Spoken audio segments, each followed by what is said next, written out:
Welcome back to Rick's Reflections, where we take a look at the upcoming Sunday Gospel reading and see how it applies to our lives today.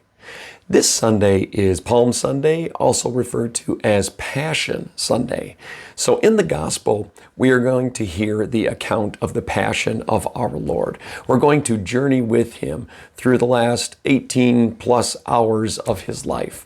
This is always the most difficult Sunday for me because in a lot of churches that I've been in, we participate in the reading, where when it's time for Jesus to be gathered in front of the crowds and offered either him or Barabbas to go free, and the people choose Barabbas, and then comes the part where we play as the role of the crowd, where we say, "Crucify him, crucify him."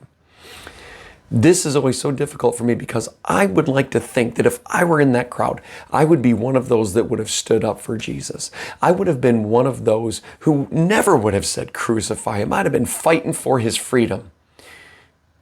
But if I'm honest, if we're honest, a lot of times, even now, when we're not faced with a life or death situation, where our life and death isn't on the line, we still don't choose Jesus. We still choose Barabbas over Jesus. What do we mean by that? Well, we choose the ways of the world, the ways of selfishness over the ways of Christ and the ways of giving and giving everything.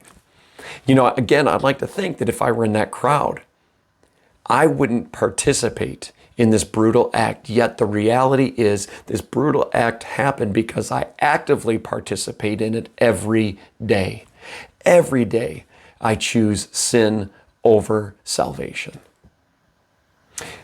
This Sunday, when we listen to this gospel reading, may we reflect deeply on our lives in those areas, maybe even in those dark corners that we don't open up to anybody, not even God. We reflect, we look at it, and we ask ourselves, are we choosing sin or will we choose salvation? I pray that this Palm Sunday, both you and I reflect deeply on our lives. And don't just stop at reflecting, but then we move forward, and we move forward with Christ. Thank you for joining us. We'll see you next time on Rick's Reflections.